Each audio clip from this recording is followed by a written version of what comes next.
सभी को नमस्कार भाई। हम हमने वैल्यूएशन ऑफ इन्वेंट्री पढ़ ली, ठीक है।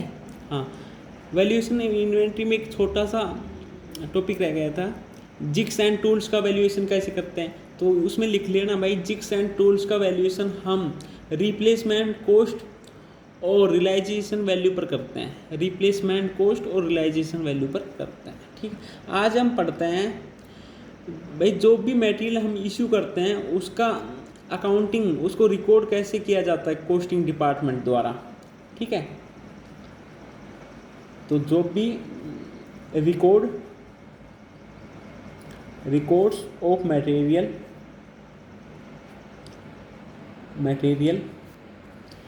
इश्यू बाय कॉस्टिंग डिपार्टमेंट,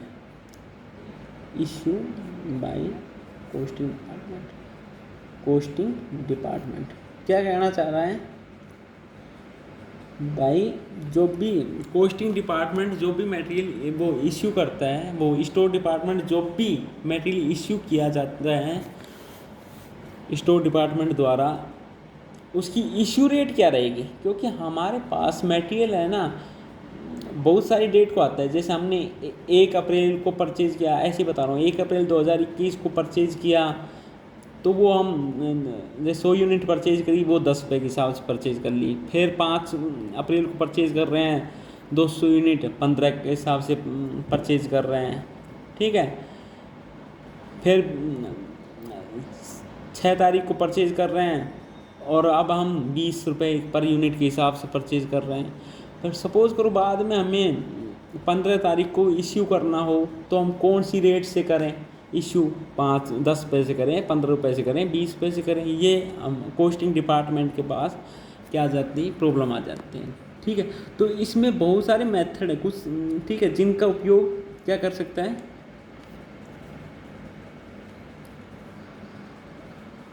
निम्नलिखित विधियों से कर सकते हैं। फॉलोइंग मेथड, किसी भी प्राइस को बेस बनाया जा सकता है। पहला, actual price, basis of actual price आ रही है बात समझ में। सेकंड नंबर पे भाई, जो भी एवरेज प्राइस है उस पर कर सकते हैं, बेसिस ऑफ इश्यू की बात कर रहे हैं, basis of average price.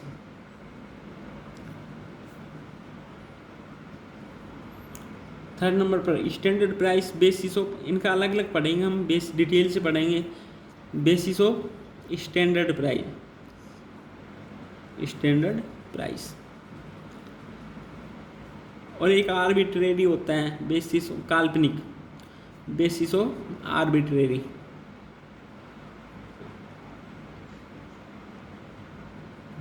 Price, हाँ जी, ये एक्चुअल प्राइस यानी वास्तव में जो जैसा हमने मटेरियल परचेज किया उसी तरीके हम इश्यू करें। एवरेज, हम उनका एवरेज निकाल, स्टैंडर्ड हम कोई एक स्टैंडर्ड बना ले, और आर्बिट्रेरी यानी काल्पनिक, ठीक है। तो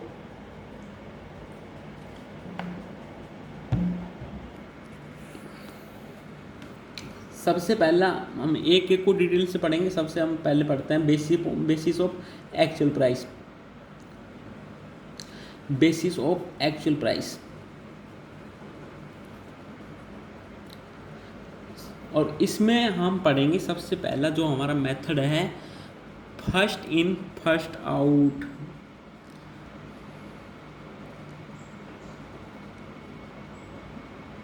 फर्स्ट इन फर्स्ट आउट, इसको हम शॉर्ट में बोलते हैं फीफो, FIFO। फीफो ही बोलना, फूफो मत बोलना, ठीक है। हाँ, फीफो, ये मजाक की बात है, फीफो ही बोलोगे आप। इसका मतलब होता है पहले आना पहले जाना, यानी जो मटेरियल हम स्टोर डिपार्टमेंट के पास पहले आता है उसको हम पहले इश्यू करते हैं। आई बात समझ में। स्टोर डिपार्टमेंट के पास जो भी मटेरियल आता है पहले आता है उसको हम पहले इश्यू करते हैं। जैसे 1 अप्रैल को मटेरियल आया, इसको हम थोड़ा सा समझते हैं। ठीक है, हमने परचेज किया, स्टोर डिपार्टमेंट के पास आया 1 अप्रैल को 100 यूनिट और इसकी रेट है 10 रुपये।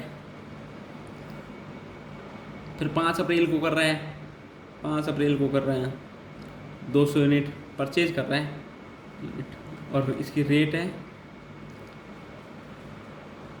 ₹20।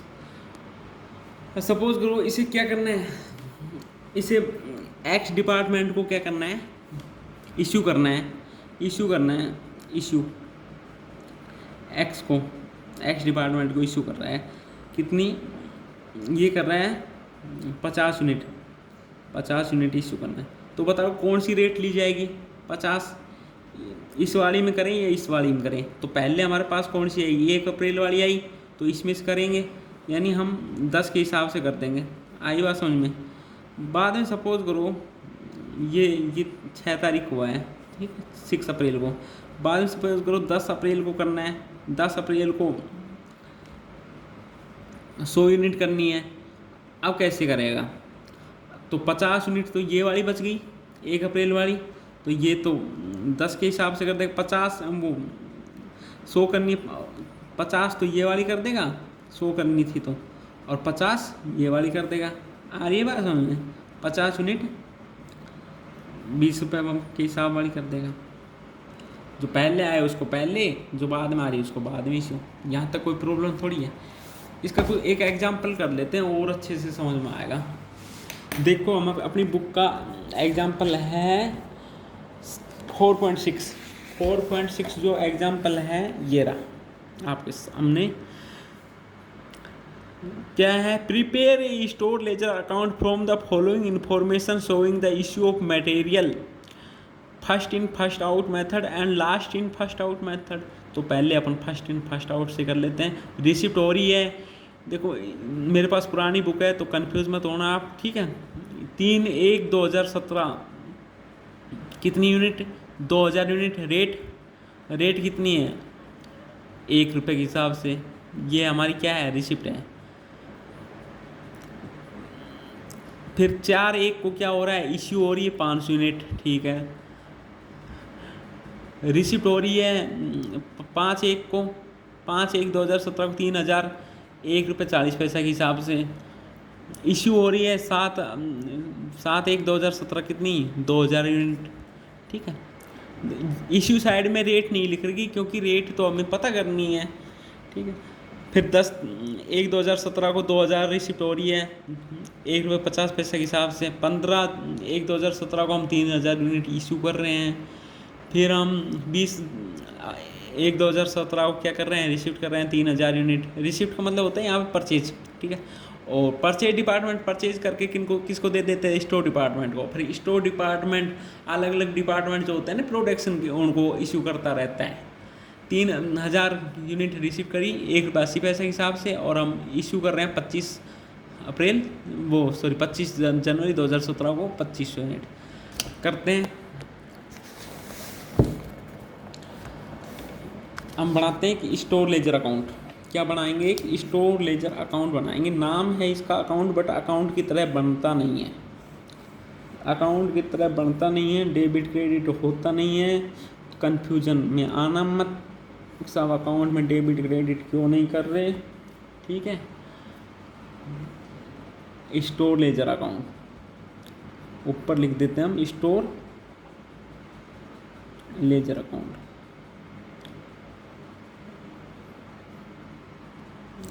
कौन से मेथड से बना रहे हैं, ये ब्रैकेट में लिख देंगे। हम FIFO से बना रहे हैं, FIFO, ठीक है। हम यहाँ पे कुछ लेवल भी लिख देते हैं, मैक्सिमम लेवल का मतलब मैक्सिमम लेवल, ये हम निकालना ऑलरेडी सीख ही चुके हैं। मिनिमम लेवल ये, ठीक है। जो यहाँ पर हम रीऑर्डर लेवल,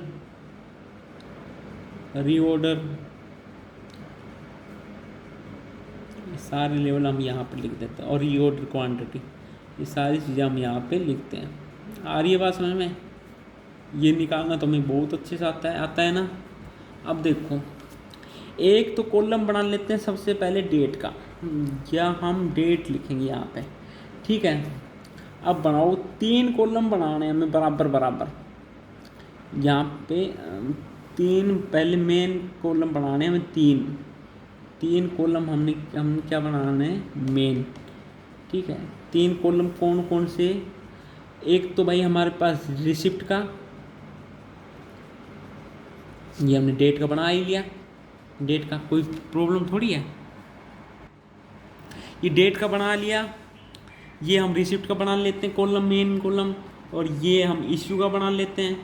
भाई रिसिप्ट में से अगर ये हम इश्यू कर दे तो हमारे पास कुछ बैलेंस भी बच जाएगा, तो ये हम बैलेंस का बना लेते हैं। आ रही है बात समझ में? कन्फ्यूजन वाली बात है ही नहीं। अब रिसिप्ट में क्या क्या करें, यहाँ प्लान करके, अब देखो इसमें भी एक में 3 कॉलम बनाने हैं, एक क्वांटिटी का, एक रेट का और एक अमाउंट का। तो एक हम किसका बना रहे हैं, क्वांटिटी का, एक रेट का,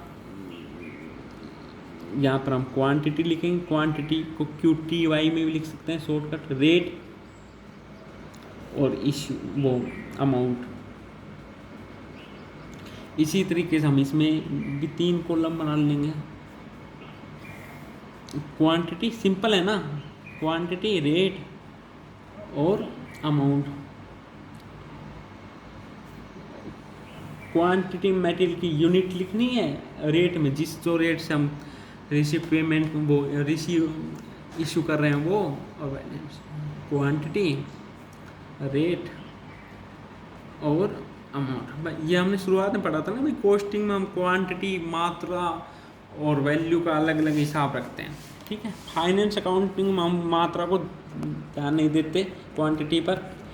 अब देखो सबसे पहले हमारे पास बैलेंस है, सबसे पहले बैलेंस है, रिसिप्ट है, हाँ रिसिप्ट है सबसे पहले। कब कर रहे हैं रिसिप्ट? 3 जनवरी 2017 को, 3 जनवरी 2017, 3 जनवरी 2017। कितनी क्वांटिटी रिसिप्ट की? 2000। और रेट क्या है? रेट 1 रुपया। रेट क्या है? 1 रुपया रेट है। तो 2000 को 1 से गुणा करेंगे तो ये कितना आ जाएगा? 2000। अमाउंट 2000। आई बात समझ में? कोई प्रॉब्लम? ये हमारे पास बैलेंस हो गया। बैलेंस कितना हो गया हमारे? अभी स्टोर में बैलेंस हो गया 2000। पहले कुछ भी नहीं था, अब हमारे पास 2000 यूनिट है और 1 रुपये के हिसाब से यानी 2000 का टोटल, ठीक है। अब आगे हम 4 जनवरी 2017 को क्या कर रहे हैं? इशू कर रहे हैं। 4/1/2017 लिख देते हैं डेट। अब लिखेंगे कौन से कॉलम में? इशू वाले में लिखेंगे। इशू में भाई इशू कर रहे हैं तो इशू वाले में लिखेंगे ना, हाँ इशू वाले में लिखेंगे। 500 1 रुपये के हिसाब से। 1 रुपये के हिसाब से क्यों? क्योंकि हमारे पास 2000 है तो 2000 ये 1 रुपये वाली है, सफिशिएंट है ना इशू करनी। भाई 500 इशू करनी है, 500 है, अभी हमारे पास बैलेंस में 2000 है। 2000 कितने? 1 रुपये वाली है, ठीक है। तो ये हमने 500 रुपये का कर दिया। अब हमारे पास बैलेंस में कितनी बच गई? हमारे पास बैलेंस में बच गई 1500 बच गई ना, और ये 1 रुपये वाली बच गई यानी 1500 रुपये का। आई बात समझ में? आगे हम क्या कर रहे हैं? 5 जनवरी 2017 को हम और रिसीव कर रहे हैं। 5 जनवरी 2017 कितनी कर रहे हैं भाई? 3000। अब हम किस रेट से कर रहे हैं? अब हम 1 रुपये 40 पैसे के रेट से कर रहे हैं। इसको गुणा करें तो ये आ जाएगा 4200 अमाउंट है, ठीक है। अब हमारे पास बैलेंस 2 तरीके की यूनिट का बच गया।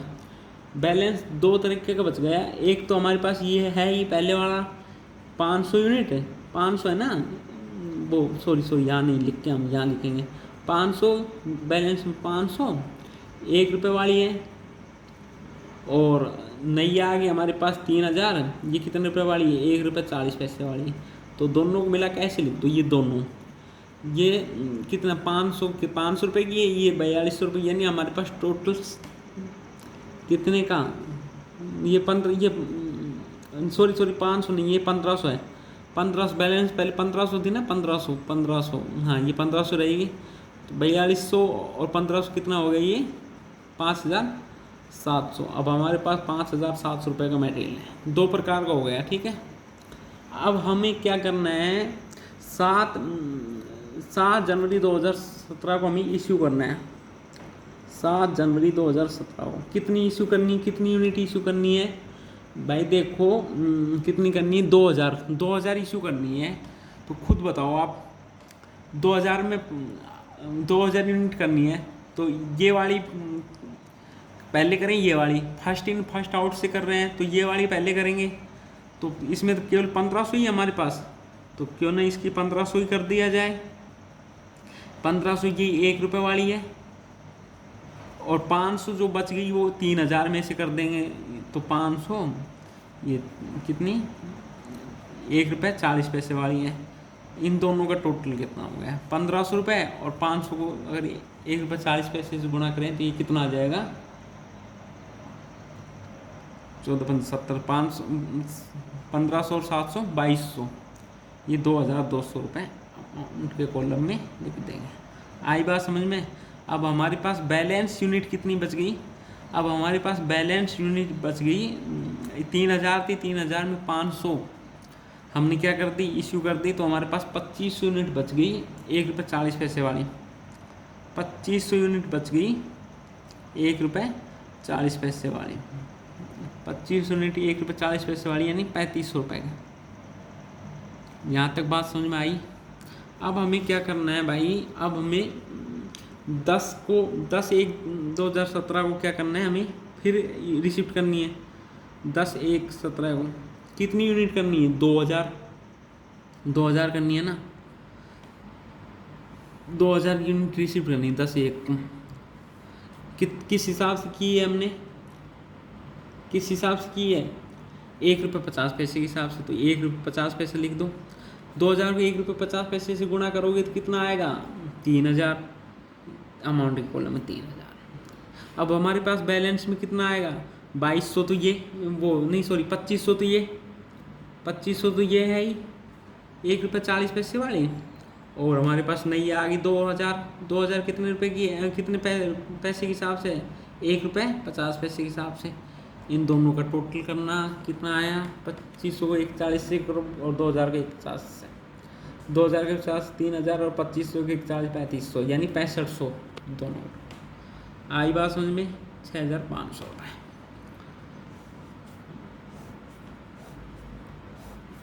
यहाँ तक कोई प्रॉब्लम नहीं है ना, आ रहा है समझ में? FIFO में जो पहला आता है उसको पहले करते हैं।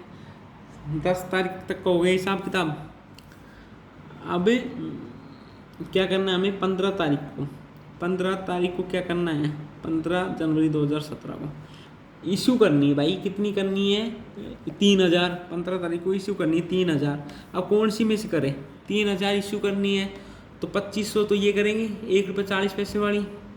तो क्वांटिटी में लिखो 2500 तो 1 रुपये 40 पैसे वाली, और भाई 3000 करनी 500 ये कर देंगे 1.5 रुपये वाली में, 500 1 रुपये 50 पैसे वाली। इन दोनों का टोटल कर लो, 2500 140 से गुणा करेंगे तो 3500 500 को 700 ये आ जाएंगे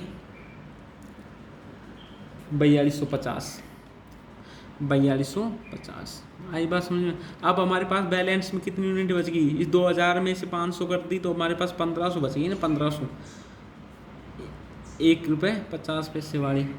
तो 1500 को 1.5 रुपये से गुणा करना 1500 यूनिट को, ये आ जाएगा 2250। आई बात समझ में यहाँ तक? अब आगे क्या करवा रहा है भाई, 20 तारीख को और रिसिप्ट हो रही है ना, 20 तारीख को और रिसिप्ट। तो यहाँ लिख देते हैं 20 तारीख 20/1/2017 रिसिप्ट कितनी हो रही है, 3000। किस हिसाब से हो रही है भाई, ये 1 रुपये 80 पैसे के हिसाब से हो रही है, 1 रुपये 80 पैसे के हिसाब से हो रही है। कितनी की हो गई, 5400 की हो गई, ठीक है। अब हमारे पास बैलेंस में 2 तरह की फिर बच गई, हो गई ना, 1500 1 रुपये 50 पैसे वाली, और 3000 ₹1.80 वाली, दोनों को मिला दो 2250 और 5400 को दोनों को जोड़ दो, ये आ जाएगा 7650। 7650 आई बात समझ में। अब हमें क्या करना है, 25/1/2017 को फिर इशू करनी है। 25/1/2017 कितनी इशू करनी है, 2500 ही करनी है। तो 2500 में भाई 1500 तो ये वाली करेंगे, ₹1.50 वाली, पहली यही तो आई थी, और 1000 इसमें से करेंगे ₹1.80 वाली में से। तो 25/1/2017 को 1500 तो ये कर दें, 1500 तो ये कर दें ₹1.50 वाली, और 1000 ये कर दें ₹1.80 वाली में, दोनों ये मिला के इसका आ गया 4050। अब हमारे पास बैलेंस में बच गई इसमें से 2000, इसमें से 2000 यूनिट बच गई, इसका वैल्यू ₹1.80 यानी 3600। ठीक है, ये हमने FIFO मेथड कंप्लीट किया है। इस यूनिट का, इस मेथड का फ़ायदा क्या है कि जो हमारा क्लोजिंग स्टॉक होता है ना, क्लोजिंग स्टॉक ये बाजार वैल्यू के बराबर होता है। तो ये 3600 रुपये का है, ये हमारे पास जो लास्ट में है वो ₹1.80 का है, तो हमने जो लास्ट में खरीदी थी ना उसी में से बचा हुआ है। ठीक है, आई बात समझ में यहाँ तक, कोई प्रॉब्लम। ये FIFO मेथड हमारा कंप्लीट हो गया। कल की जो भी हमारी नेक्स्ट क्लास रहेगी, सोमवार को रहेगी, तो उसको हम क्या करेंगे, अगला मेथड LIFO कंप्लीट करेंगे। ठीक है, हाँ जी, अब मिलते हैं नेक्स्ट क्लास, तब तक के लिए धन्यवाद।